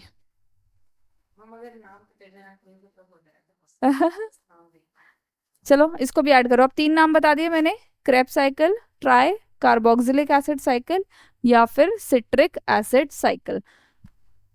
वैसे इजी है ये, सुनते जाना बस क्या हो रहा है। देखो अब इसको समझने की कोशिश करो बच्चों। ये देखो पायरुवेट 3 कार्बन का मॉलिक्यूल, सब कुछ सब कुछ सब कुछ हो रहा है, एसिटाइल कोएंजाइम A बन गया। ये कब बना, जब लिंक रिएक्शन हुई। यहाँ से यहाँ तक का हम सब कुछ पढ़ चुके हैं। ये पूरा इन्होंने लिंक रिएक्शन के बारे में ही लिखा है, जिसके अंदर कोएंजाइम A ऐड हुआ, NAD पॉजिटिव से NADH प्लस H पॉजिटिव बना और CO2 निकला। एक बात ध्यान में रखनी है, एक ग्लूकोज के लिए क्रेब साइकिल कितनी बार होगी, 2 बार ना। पायरुवेट 3 कार्बन का, ये 2 कार्बन का, तो यहाँ पे 2 पायरुवेट बनते हैं एक ग्लूकोज से, तो एक क्रेब साइकिल 2 बार होगी एक ग्लूकोज के लिए। डन। तो जो भी कैलकुलेशन करेंगे हम एनर्जी की, उसमें इंटू टू कर दोगे। डन। अब देखो एसिटाइल कोएंजाइम में कितने कार्बन का मॉलिक्यूल है, 2 कार्बन का मॉलिक्यूल। तो इसके स्वागत में एक मॉलिक्यूल बैठा होता है जिसका किसके पास कितने कार्बन है? नाम क्या है उसका? Oxalo acetic acid. तो भाई ऑक्सैलो एसिटिक एसिड 4 कार्बन का मॉलिक्यूल स्वागत करेगा एसिटाइल कोएंजाइम ए का, दोनों मिलके कितने कार्बन बना देंगे? 6 कार्बन। तो बन गया 6 कार्बन का एक मॉलिक्यूल, क्योंकि पहला मॉलिक्यूल यहाँ सिट्रिक एसिड बनता है, इसीलिए इसका नाम क्या है? Citric acid cycle. समझ में आया? अब ये सिट्रिक एसिड साइकिल से 5 कार्बन का एक मॉलिक्यूल बना, तो भाई 1 कार्बन डाइऑक्साइड निकलेगा। और जैसे ये स्टेप होता है तो और हमारे पास मॉलिक्यूल बन गए क्या? NADH plus H positive. बहुत पैसा मिल रहा है यहाँ पे, है ना? ठीक है, तो यहाँ पे 6 ATP तो कंफर्म बन गए। आप देखो सिट्रिक एसिड साइकिल वाला 6 कार्बन का है, 1 कार्बन डाइऑक्साइड निकल गया। अल्फा वाला कितने का हो गया? 5 का। मल्टीपल स्टेप्स हैं यहाँ पे जो कि तुम्हें बिल्कुल भी याद नहीं करने हैं अभी के लिए, ठीक है? मल्टीपल स्टेप्स ने डॉट डॉट डॉट डॉट लिखा है। इन स्टेप्स के दौरान एक कार्बन डाइऑक्साइड भी निकलेगा, एक और NADH प्लस H पॉजिटिव का मॉलिक्यूल निकलेगा, एक GTP निकलेगा। अब ये GTP क्या है? याद करो, मैंने तुम्हें DNA वाले चैप्टर में पढ़ाया है ना, GC। तो ये वही है, और ये इक्विवेलेंट है किसके? वही मॉलिक्यूल है ना, ये एडिनोसिन है, ये ग्वानिन है, वही वाले है ना, ठीक है?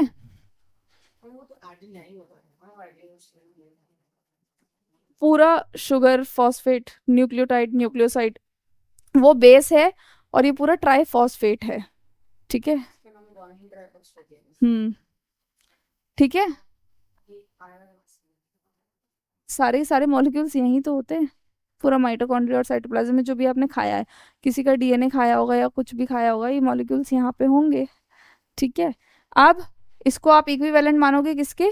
एक ATP के। तो यहाँ से कितना ATP और बन गया बच्चों? यहाँ से कितना बन गया? 2 ATP। अब क्योंकि एक कार्बन डाइऑक्साइड निकल गया, तो अब 5 कार्बन के बाद सीधा 4 कार्बन आ गए, और अब कोई कार्बन डाइऑक्साइड रिलीज नहीं होगा, क्योंकि ऑक्सैलो एसिटिक एसिड के पास भी कितने कार्बन है? 4 कार्बन। तो बस सक्सिनिक एसिड से क्या बन जाएगा? Malic acid. तब मिलेगा एक और मॉलिक्यूल नया, दैट इज FADH2। अब FADH2 की भी कहानी सुन लो कि कितने कार्बन कितने ATP देता है। एक FADH से 2 ATP आते हैं, तो यहाँ कितने बने होंगे? 2। तो कितने बन गए होंगे टोटल?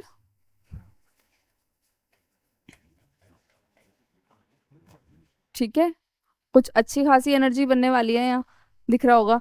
अब देखो सक्सिनिक एसिड से मैलिक एसिड बना, मैलिक एसिड से जब वापस से ऑक्सैलो एसिटिक एसिड बनता है हमारा मॉलिक्यूल, ताकि वो रिसीव कर सके एसिटाइल कोएंजाइम को, फिर से एक मॉलिक्यूल बनता है किसका? NADH plus H positive. यानी कितने हो गए? काउंट कर लो अब, कितने ATP? 24 ATP ये रे। 6 ATP किस में बने थे? लिंक रिएक्शन में, और उसमें नेट ATP कितना था? टोटल तुम्हारे एरोबिक रेस्पिरेशन में कितने ATP होंगे? 38। लेकिन ये अभी ATP ये वाला मैंने ऐड तो कर दिया है, लेकिन अभी हमारे पास है नहीं, पर ये आ जाएगा, ठीक है? लेकिन टोटल कितना बना है तुम्हारा? 38। ये वाला किसमें? ग्लाइकोलिसिस में। ये वाला किसमें? लिंक रिएक्शन में। और ये वाला किसमें? सोचो, एक ग्लूकोज का मॉलिक्यूल कितना ज्यादा ATP तुमको देके जा रहा है। हाँ, लास्ट वाला जो स्टेप है ETC, उसमें कुछ नहीं होना, बस इनको लेके जाना है मॉलिक्यूल को, NADH प्लस H पॉजिटिव को और FADH प्लस H पॉजिटिव को, कि भाई हमारा ATP में कन्वर्ट कर दो। FADH से 2 ATP बना दो, NADH प्लस H पॉजिटिव से 3 ATP बना दो, बस थर्ड स्टेप यही है। हाँ, और देखो वापस से हमारा ऑक्सैलो एसिटिक एसिड का मॉलिक्यूल भी रिकवर हो गया, जो दोबारा से एक्सेप्ट कर लेगा किसको? नए एसिटाइल कोएंजाइम ए को। तो ये प्रोसेस चलता रहेगा, ठीक है बच्चों? ये जरूर लिखना, इट इज वेरी इंपॉर्टेंट। बहुत सोचो ना, एक ग्लूकोज के सिर्फ एक ग्लूकोज के मॉलिक्यूल से इतना बना है। तुम कितने ग्राम ऑफ कार्बोहाइड्रेट खाते हो, उससे कितना ग्लूकोज निकलता होगा, कितना ATP बनता होगा, और कितना खर्च होता होगा, ठीक है? अगर देखा जाए ना, तो अगर हमारे दिन में नॉर्मल अगर कोई इंसान काम करे 1600 से 1800 कैलोरीज किलो कैलोरीज भी खाता है, तो वो मेंटेन कर सकता है अपने आप को। बच्चों को थोड़ा ज़्यादा चाहिए। चलो बच्चों, अब इसको नोट करो। TCA साइकिल इजी लगी है डिफिकल्ट है? क्योंकि इसमें बीच के स्टेप्स नहीं है ना, सारे गायब है, ये गायब, ये गायब, वो गायब।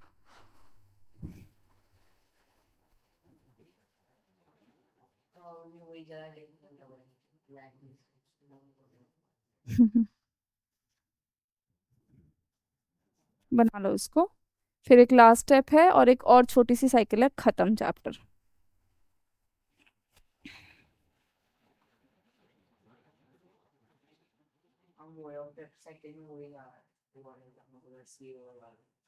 हाँ, कौन सा?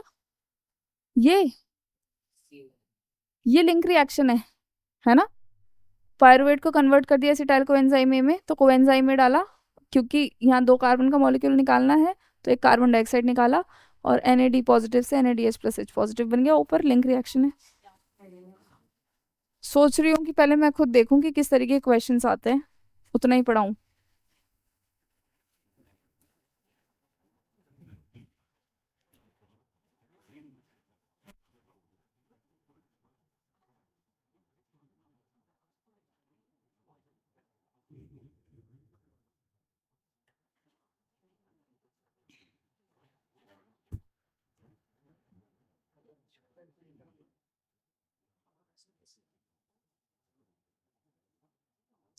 ये जो रेस्पिरेशन है बच्चों, याद रखोगे कि ये सिर्फ प्लांट्स में नहीं होता, ह्यूमंस में भी सेम ही प्रोसेसेस होते हैं। हाँ, चैप्टर का नाम भले रेस्पिरेशन प्लांट्स है, माइटोकॉन्ड्रिया हमारे पास भी है, सेल्स हमारी भी ऐसी ही हैं, है ना? तो सारे प्रोसेसेस सेम होते हैं। तभी मैं बोल रही हूँ ग्लाइकोलिसिस यूनिवर्सल है, और उसके बाद के जो प्रोसेस हैं वो डिपेंड करते हैं। देखो, प्लांट सारा प्रोसेस होता है।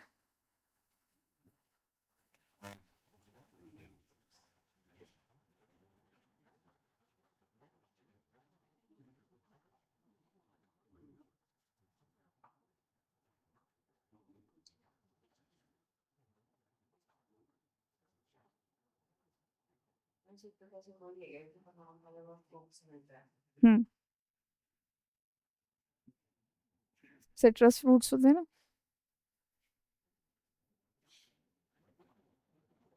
इसके बाद बस हमारा इलेक्ट्रॉन ट्रांसपोर्ट सिस्टम है, इसको जल्दी से नोट कर लो।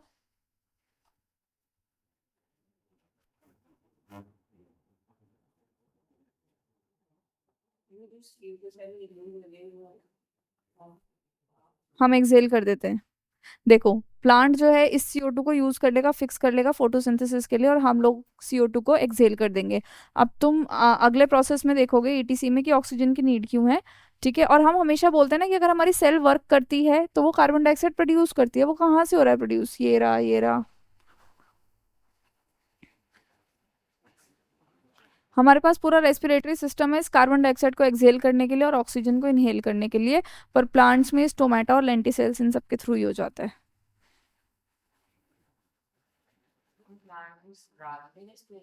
नहीं, रेस्पिरेशन हमेशा एनर्जी चाहिए प्लांट को। कौन?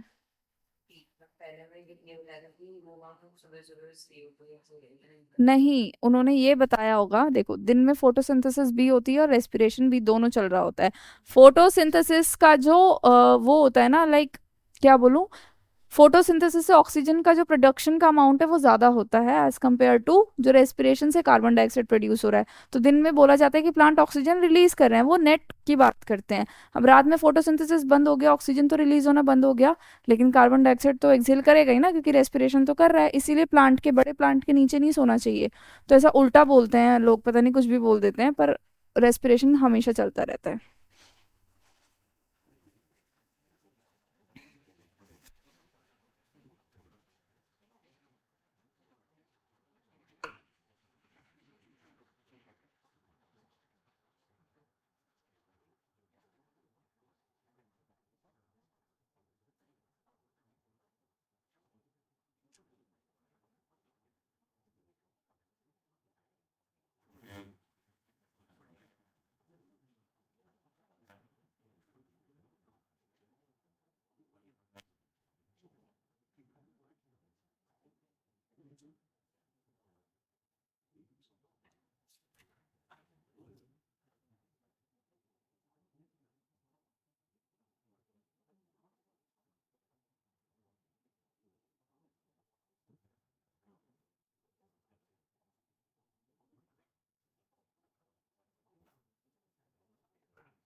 लिख लिया।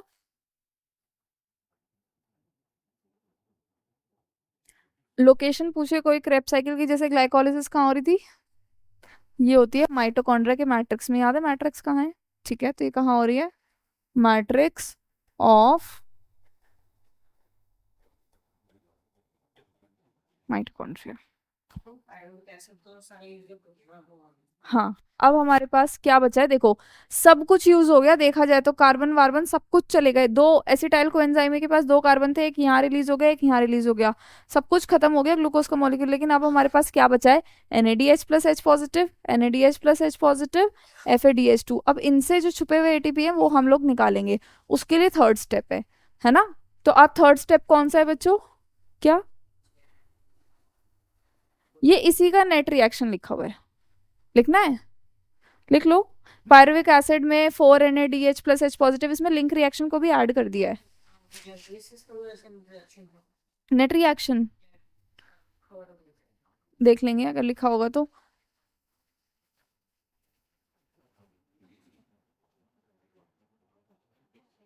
इसमें लिंक रिएक्शन ऐड है बच्चों, तभी देख लो यहाँ पे 4 NAD पॉजिटिव लिखा है, जबकि इधर 3 ही बनते हैं, और क्योंकि यहाँ पायरुविक एसिड लिखा हुआ है।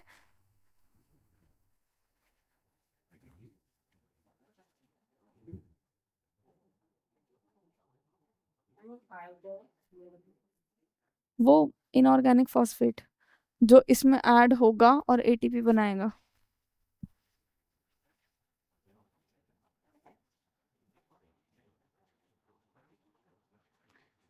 ये इन्होंने पता है किसको लिखा है? तुम बोलोगे मैम ADP तो था ही नहीं, ठीक है, वो इक्विवेलेंट है ना।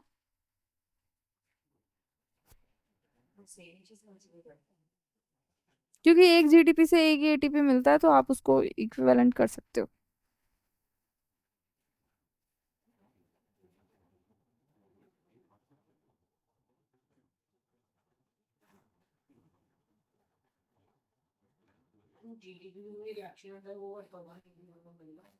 नहीं,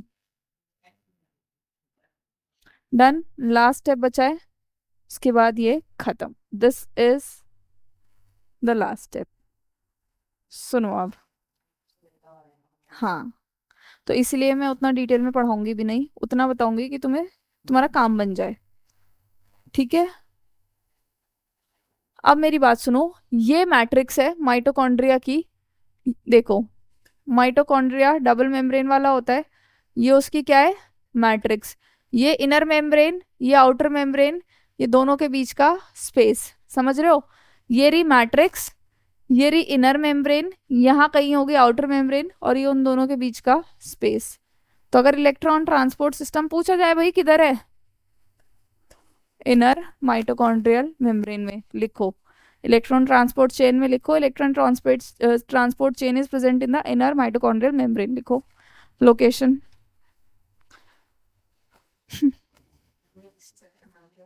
इलेक्ट्रॉन ट्रांसपोर्ट चेन, कि यहाँ पे सिर्फ इलेक्ट्रॉन ट्रांसपोर्ट किए जाते हैं।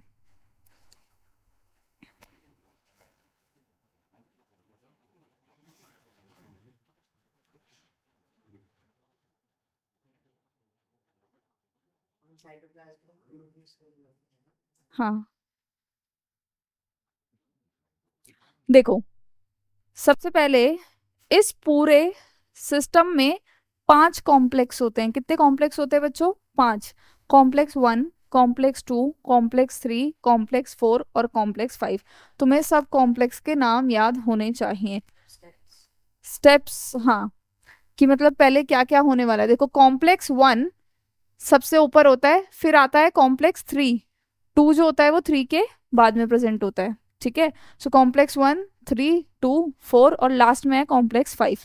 Complex 5 is responsible for the production of ATP, याद रखना। तो ATP बनने के लिए हमें कॉम्प्लेक्सेस से कहाँ तक जाना पड़ेगा? 5 तक। कॉम्प्लेक्स 1 का नाम है NADH डिहाइड्रोजिनेस, कॉम्प्लेक्स 2 का नाम है सक्सिनेट डिहाइड्रोजिनेस, कॉम्प्लेक्स 3 का नाम है साइटोक्रोम BC1, कॉम्प्लेक्स 4 का नाम है साइटोक्रोम C ऑक्सीडेज, और और जो आपका कॉम्प्लेक्स 5 है उसका नाम है ATP सिंथेज। अब ये मैं सब उधर लिख रही हूँ, लिखो 5 कॉम्प्लेक्सेस। वो मैं जितना बताऊंगी इसको समझ लेना, एनसीईआरटी से एक बार देख लेना, ठीक है। कॉम्प्लेक्स 5 है हमारे पास, complex 1, then we have 2, then we have 3, 4 और 5। और अरेंजमेंट में याद रखना 3 2 से पहले आ जाता है। 1 3 2 4, नीचे है 5। चलो, फर्स्ट का नाम है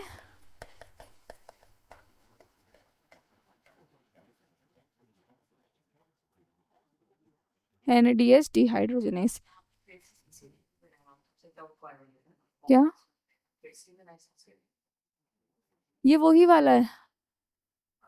उसी से ही तो एटीपी निकालना है हमें। वो तो मेरे को तुम्हें कैलकुलेशन करानी थी, इसलिए मैंने बता दिया था। वहां से एटीपी डायरेक्ट तो मिले ही नहीं, वो पहले इधर आए तब मिले तुम्हें एटीपी। क्योंकि ये वापस जाके वहां से हाइड्रोजन एक्सेप्ट करेगा। NAD पॉजिटिव से NADH प्लस H पॉजिटिव बनेगा। देखो क्रेब साइकिल, क्रेब साइकिल देखो खोल के, कहाँ है ना। NAD पॉजिटिव हमें चाहिए ना दोबारा से, तो ये वहां वापस चला जाएगा, यूज करेंगे अब हम इसको दोबारा। एटीपी बनेगा ना, यहाँ तक आए नहीं ना अभी हम। अभी तुम सिर्फ नाम देखो, मैं बताऊंगी। हाइड्रोजन आयन की वजह से बनाएगा, जो उसके पास H आयन्स है ना, H positive plus H plus में तो 2 हाइड्रोजन आयन है ना, उनसे एटीपी बनता है। अभी मैं तुम्हें सब समझाती हूँ, ठीक है। इधर देखो, पहले कॉम्प्लेक्स के नाम याद रखो। कॉम्प्लेक्स 1 NADH डिहाइड्रोजनेस, दूसरा है सक्सिनेट,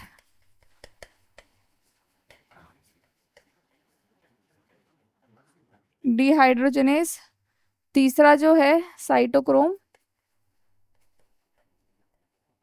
BC1, चौथा जो है it is cytochrome C oxidase,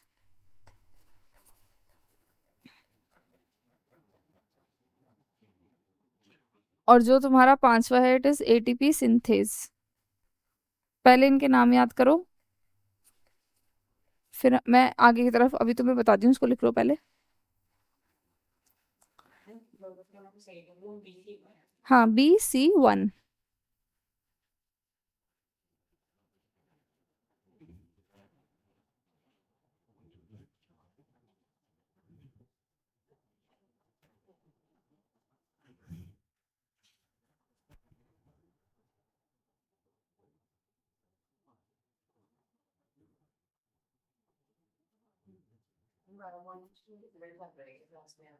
हाँ,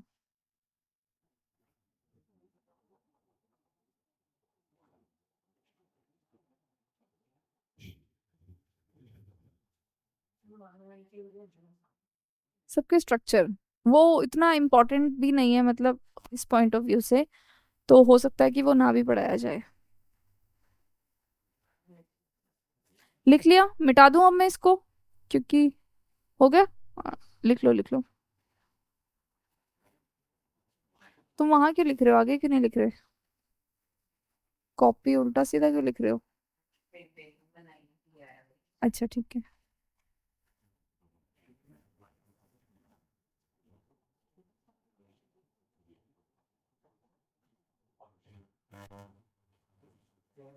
डन। चलो अब देखो हो क्या रहा है।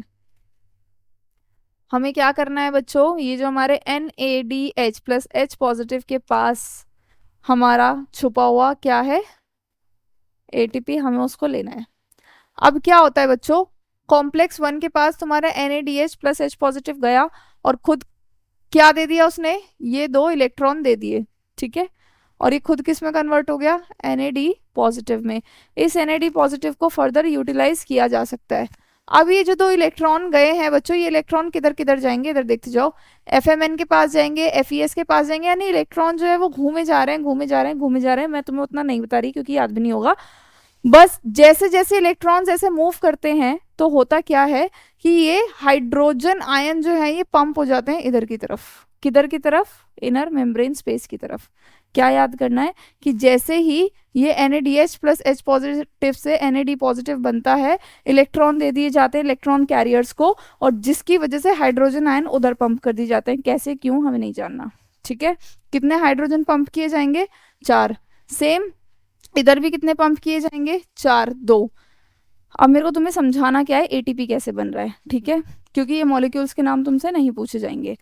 होता क्या है बच्चों, देखो ये लोग तो आए, कौन, NADH plus H positive, FADH plus H positive, अपने क्या देने के लिए, इलेक्ट्रॉन देने के लिए। ये इलेक्ट्रॉन इधर इधर मूव कर रहे हैं, जिसकी मूवमेंट की वजह से जो आपका इनर माइटोकॉन्ड्रियल स्पेस है वहां पे क्या ज्यादा हो गया, हाइड्रोजन। अब देखो अल्टीमेटली मुझे तुम्हें ETC में बस ये समझाना है कि इधर की तरफ हाइड्रोजन आयन की कॉन्सेंट्रेशन बढ़ जाएगी, क्योंकि सब अपना हाइड्रोजन किसको दिए जा रहे हैं, इधर। यहाँ पे हाइड्रोजन आयन जो है वो कम हो जाएगा, ठीक है, यहां तक यही सिलसिला चलेगा। अब बारी आएगी किसकी, फिफ्थ कॉम्प्लेक्स की, जो क्या है तुम्हारा ATP synthase. Inner membrane space, ठीक है। अब बारी किसकी आई बच्चों, देखो यहाँ हाइड्रोजन ज्यादा है ना, तो अब ये हाइड्रोजन मूव करना स्टार्ट कर देंगे इधर की तरफ, करेंगे या नहीं करेंगे। जैसे ही हाइड्रोजन आयन मूव करेगा एटीपी सिंथेटेज में खलबली मच जाएगी, और इतनी एनर्जी मिलेगी उसको कि ये ADP प्लस इनऑर्गेनिक फॉस्फेट को जोड़ के क्या बना देगा, ATP, ठीक है। दो हाइड्रोजन आयन से एक ATP बनता है, ठीक है, दो हाइड्रोजन आयन से, दो हाइड्रोजन आयन इधर गए तो कितना ATP बनेगा, एक ATP बनेगा। तो अब देखो दो हाइड्रोजन आयन किधर से आए, इधर से आए, मतलब तुम्हें उतना याद करने की जरूरत नहीं है, इधर बहुत सारे हाइड्रोजन आयन आ गए, और क्या हुआ, हाइड्रोजन आयन की कॉन्सेंट्रेशन ज्यादा, जैसे ही इधर गए, छह, क्या, नहीं, ये इलेक्ट्रॉन जैसे जैसे इधर इधर मूव हो रहे हैं ना, हाइड्रोजन आयन इधर से इधर पंप कर दिए जा रहे हैं, पंप कर दिए जा रहे हैं। ये तो अपने इलेक्ट्रॉन दे के चला गया, इधर जो इलेक्ट्रॉन से वो हाइड्रोजन आयन है उधर पंप कर दिए जा रहे हैं। देखो यहाँ 4 हाइड्रोजन आयन पंप कर दिए, यहाँ 4 हाइड्रोजन आयन पंप कर दिए, यहाँ 2 हाइड्रोजन आयन पंप कर दिए, कितने हो गए, 10 हाइड्रोजन आयन। अब जैसे ही 10 हाइड्रोजन आयन उधर मूव करेंगे तो 5 ATP बन जाएंगे इस तरीके से। और ये जो इलेक्ट्रॉन इधर इधर घूम रहे तो उनको लेने कौन आएगा, नहीं तो इलेक्ट्रॉन तो घूमते ही चले जाएंगे, ऑक्सीजन। तो एक क्वेश्चन ETC से पूछा जाएगा कि कौन इलेक्ट्रॉन का फाइनल कैरियर है, तो आंसर क्या है, ऑक्सीजन। अगर इलेक्ट्रॉन को यहाँ से कैरी नहीं किया जाएगा तो सिस्टम पूरा रुक जाएगा, इसीलिए ऑक्सीजन जरूरी होता है किसमें, एरोबिक रेस्पिरेशन में। तो क्या याद रखना है तुम्हें, याद क्या रखना है, अब इधर देखो, एक तो 5 कॉम्प्लेक्स के नाम, दूसरा 2 हाइड्रोजन से एक ATP बनेगा, तीसरा oxygen is final electron acceptor.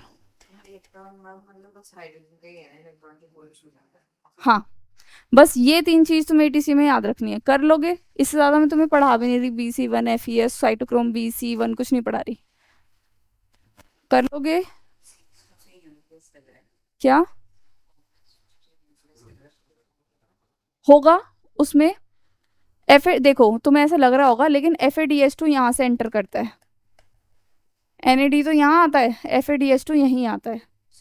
जैसे सक्सिनेट से फ्यूमरेट बना था, तो जो FADH का मॉलिक्यूल है ना, अगर तुमने ध्यान से देखा होगा बच्चों, इसका नाम क्या है, कॉम्प्लेक्स 2 का सक्सिनेट डिहाइड्रोजिनेज। ये वही एंजाइम है जो सक्सिनेट को फ्यूमरेट में कन्वर्ट करता है।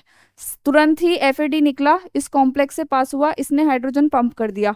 अब देखो तुम्हें इसका जवाब भी मिल जाएगा कि क्यों FAD से कम ATP बनता है, क्योंकि वो कॉम्प्लेक्स 1 के पास नहीं गया, तो उसका हाइड्रोजन आयन पंप इधर ज्यादा नहीं हुआ। तो क्या हुआ, 2 हाइड्रोजन आयन कम पंप हुए, तो एक ATP वो कम देगा, क्योंकि वो डायरेक्ट किसके पास आया, कॉम्प्लेक्स 2 के पास, फिर 3 के पास जाएगा, 4 के पास जाएगा। समझ में आ गया,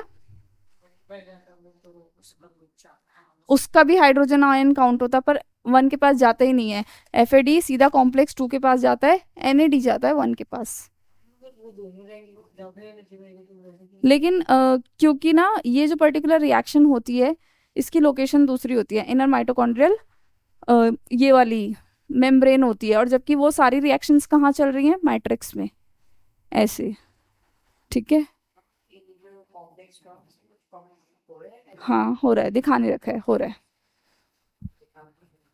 ये भी गड़बड़ लिखा हुआ है, ठीक है। तो क्या क्या याद रखोगे, अब 3-4 चीजें, 2 हाइड्रोजन से एक ATP, oxygen is the final electron carrier, FAD किसके पास जाएगा, कॉम्प्लेक्स 2 के पास, और NAD किसके पास जाएगा, आपका कॉम्प्लेक्स 1 के पास। एक NAD से कितने मॉलिक्यूल्स मिलेंगे, 3 ATP के, और एक एफएटी से कितने मॉलिक्यूल्स मिलेंगे? 2। क्या इतना क्लियर है? ठीक है, अब चलो, ये लिख लिया सब कुछ छोटा छोटा जो भी मैंने लिखा था।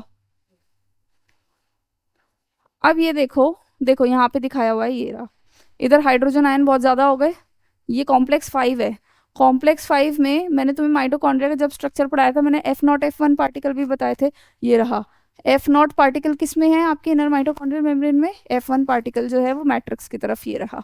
अब क्या हो रहा है, 2 हाइड्रोजन इधर से इधर जा रहे हैं, और क्या हो रहा है, एडीपी और इनऑर्गेनिक फॉस्फेट जुड़ के क्या बना दे रहे हैं आपका, एक एटीपी। ये हो रहा है। और ये कौन सा कॉम्प्लेक्स है? कॉम्प्लेक्स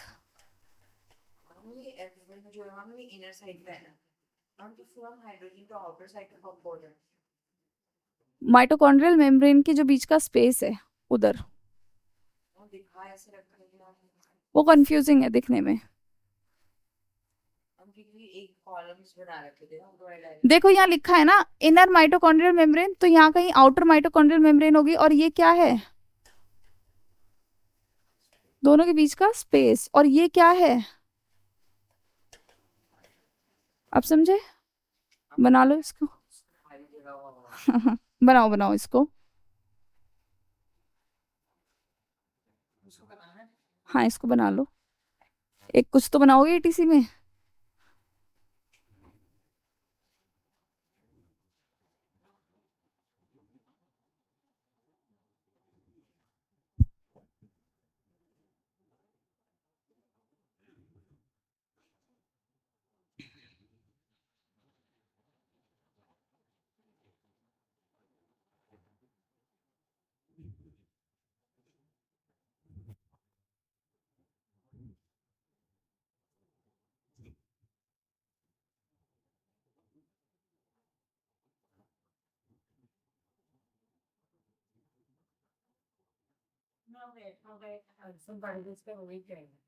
एटीपी सिंथेसाइज करना, इनमें कन्फर्मेशनल चेंजेस आते हैं जिसकी वजह से इतनी एनर्जी प्रोड्यूस हो जाती है कि एडीपी और पीआई जो है वो मिलके एटीपी बना देते हैं। जब तक इनमें कन्फर्मेशनल चेंज नहीं होगा, दोनों के मॉलिक्यूल्स आपस में जुड़ेंगे नहीं, फॉस्फेट और एडीपी के।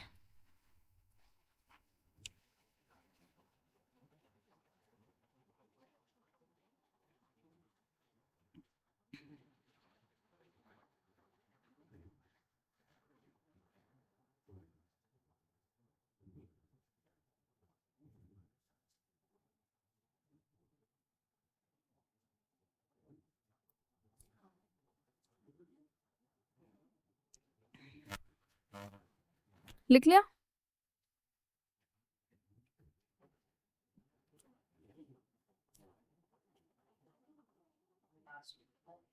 बस एक छोटा सा है रेस्पिरेटरी बैलेंस शीट, वो बता देती हूँ मैं, फिर चैप्टर खत्म हो जाएगा। देखो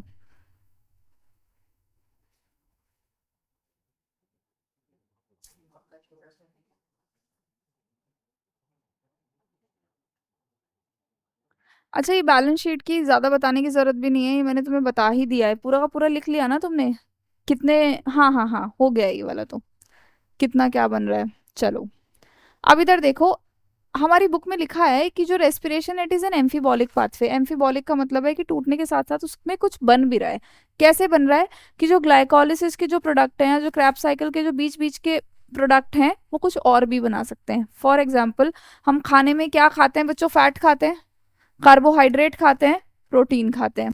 ठीक है, डाइजेशन से फैट कन्वर्ट हो जाता है फैटी एसिड और ग्लिसरॉल में, कार्बोहाइड्रेट कन्वर्ट हो जाते हैं शुगर्स में, एक एग्जांपल उसका ग्लूकोज, और प्रोटीन कन्वर्ट हो जाता है किसमें? अमाइनो एसिड में। ये पूरा का पूरा हमने पढ़ लिया पायरुविक एसिड तक बनने का प्रोसेस। ठीक है, एसिटाइल को एंजाइम में बनने के बाद वो किस में एंटर कर जाएगा? क्रेब्स साइकिल में। अब जरूरी नहीं है कि ग्लूकोज से ही पायरुविक एसिड बने, पायरुविक एसिड किससे बन सकता है? ठीक है, पूरे प्रोसेसेस होते हैं, इससे भी बन सकता है। और फैटी एसिड से और ग्लिसरॉल से भी क्या बन सकता है? एसिटाइल कोएंजाइम ए। एसिटाइल कोएंजाइम ए यहाँ से बन सकता है, पायरुविक एसिड इससे बन सकता है, यानी इंटरकनेक्शन है सबका। ऐसा बिल्कुल नहीं मान सकते आप कि जो ग्लूकोज है या ग्लाइकोलिसिस है सिर्फ उसी से पायरुविक एसिड बनेगा। ठीक है, तो इसको हम बोलते हैं, बहुत सारे स्टेप्स है। ठीक है, तो बहुत सारे प्रोसेसेस आपने सुने होंगे, ग्लाइकोलिसिस, ग्लूकोनियोजेनेसिस, ग्लाइकोजेनोलाइसिस, ग्लाइकोजेनेसिस, तो वो बहुत सारे प्रोसेसेस होते हैं जो इंटरलिंक्ड होते हैं। ठीक है, इसको बनाओ। और एक छोटा सा और है रेस्पिरेटरी क्वेश्चन, फिर चैप्टर खत्म।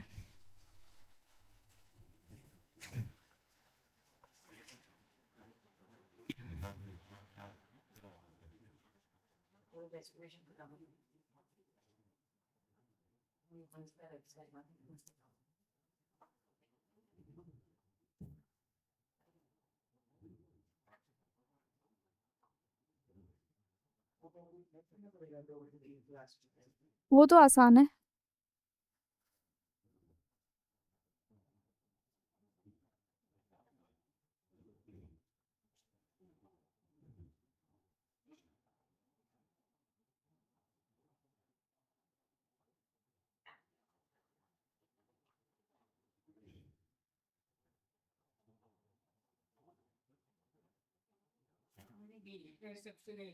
नहीं नहीं, सीधा कार्बोहाइड्रेट से पायरुविक एसिड लिख दो।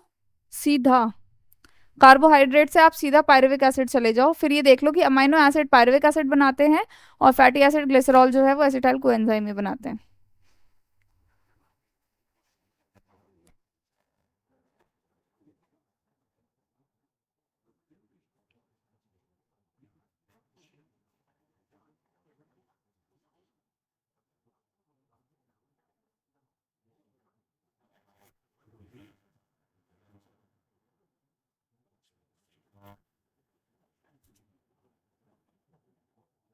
हो गया। और ऐसा नहीं है कि एसिटाइल कोएंजाइम में से वापस से ये सारी चीजें नहीं बन सकती, बन सकता है। तो ये जो मॉलिक्यूल्स हैं आपस में इंटरकन्वर्टिबल होते हैं थ्रू मल्टीपल स्टेप्स। ठीक, चलो लास्ट हमारा टॉपिक बचता है बच्चों रेस्पिरेटरी क्वेश्चन। क्या मतलब है इसका? फॉर्मूला लिखा है सामने ही। रेस्पिरेटरी क्वेश्चन का मतलब कि कितना कार्बन डाइऑक्साइड इवॉल्व हुआ और कितना आपने ऑक्सीजन यूज किया।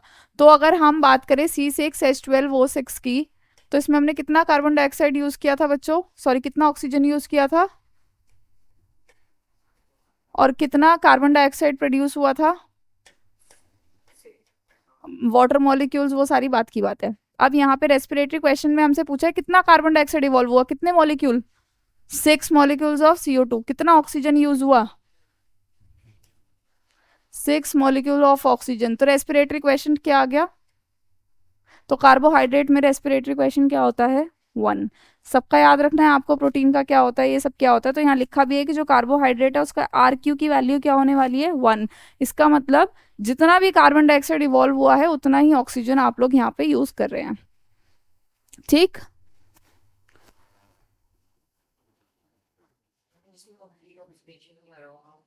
नहीं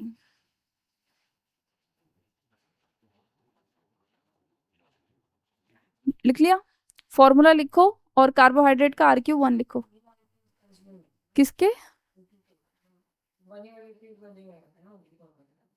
नहीं, हमने एक NADPH की बात की थी ना, कितने NADPH आ रहे होंगे सबको थोड़ी ना कैलकुलेट करा था।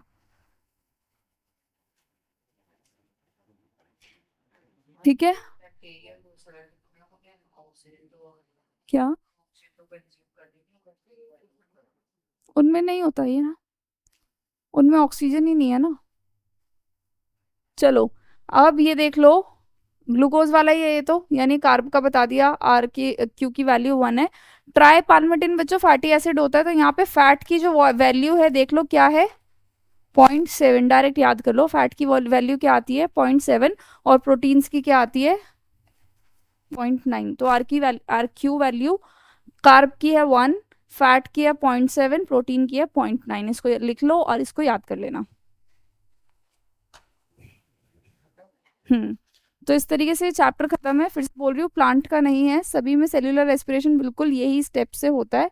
तो उसको अच्छे से पढ़ लेना और जितनी भी एनर्जी रिलीज हो रही है उसको देख लेना, और कोई भी डाउट हो तो उसको पूछ लेना। ठीक है।